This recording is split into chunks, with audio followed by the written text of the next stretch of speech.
अस्सलाम वालेकुम जी। सर अज असी सखावत नाथ साहब को आए हैं। ये बड़े ही प्यार करते हैं सानू, अल्लाह ने जिंदगी दे। असी इन्होंने कहा कि यार सानू कोई 10 मिनट दिओ। इन्हें कि भाई तुहानू असी 1 घंटा देंगे। ए नाल साडे खुरम भट्टी साहब ने, भट्टी स्टूडियो असी आए हैं। तो जनाब है अस्सलाम वालेकुम सर जी। वालेकुम अस्सलाम। की हाल है? ठीक हो? शुक्र अल्लाह। तुसी सुनाओ? अख्तर भाजी तुसी सुनाओ? तबीयत सेहत ठीक ने? अख्तर भाजी नाजरीन साडे बड़े सीनियर मोस्ट फिल्म के फनकार ने। ये वो साडे फनकार ने जिन्होंने सानू उस वेले मुहब्बत की कि जो असी बिल्कुल स्ट्रगल, हुण भी स्ट्रगल च गए हैं, हुण भी ऐसे कोई ऐसा मारका नहीं मारिया हजे तक, कोई ऐसा बंब नहीं चलाया असी। लेकिन इन्हां दी वो मुहब्बत सानू अज भी याद है कि जिस वेले एक बच्चे नूं जरूरत हुंदी है कि कोई बांह फड़ के कोई नूं रस्ता दसे, कोई नूं लैके जावे, तो ये साडे वो मौसर ने, वो भरा ने जिन्होंने उस दौर से साडे नाल मुहब्बत की। फिल्म इंडस्ट्री के अरूज से जिस वेले स्टूडियो के अंदर जाना बड़ा एक काम हुंदा सी, ये साडे भरावां ने सानू उदों बांह फड़ के अंदर लै गए ने और सानू मुहब्बत की, साडी खिदमत की, बकायदा खाने तक खुआए ने, तो सानू अपने नाल बिठा के वड्डियां फनकारां दे नाल मुतारफ करवाया।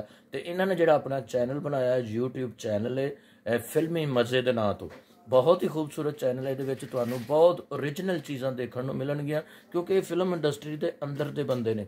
ये अंदरलियां चीज़ां जिहड़ियां तुहाडे तक पहुँचाणगे वो मेरा ख्याल पहले कदी नहीं आईयां होणगियां। तुसीं इस चैनल नूं लाइक करो, शेयर करो, दोस्तां तक पहुँचाओ, तो इनू जिन्नी जल्दी हो सकता है सबसक्राइब करो, तो बैल आइकॉन का बटन जरूर दबा दिओ ताकि आने वाली अख्तर साईं की हर वीडियो तुहाडे तक पहुँच सके।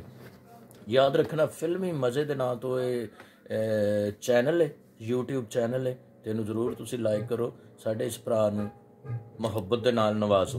बड़ी मेहरबानी जनाब, ये तुहाडा प्यार है, तुसीं साडी इन्नी इज्जत बनाई जा रहे हो। असीं ते कुछ भी नहीं है, लेकिन सर अपना सावत साहब तुसीं आप अच्छे हो ना।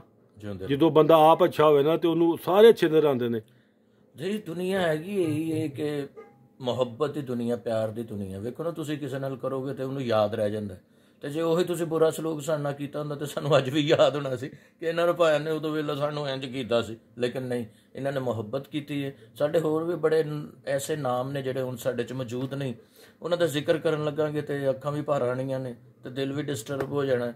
तो इस वास्ते उन्हां वास्ते दुआ ही है साडी कि वो जिहड़े मुहब्बत वाले लोग साडे चों जा चुके ने, अल्लाह ताला उन्होंने जन्नत फिरदौस आला मुकाम अता फरमावे, तो जिहड़े मौजूद ने अल्लाह ताला उन्होंने साए सदा साडे ते सलामत रखे, उन्होंने जिंदगियां तंदुरुस्तियां ते रिस्क इज्जत दौलतां दे नाल नवाजे, जिंदगियां तंदुरुस्तियां दे सलामतियां दे नाल। बहुत बहुत शुक्रिया, देखते रहो फिल्मी मज़े। बड़ी मेहरबानी जनाब, बड़ी मेहरबानी। अस्सलाम वालेकुम जी।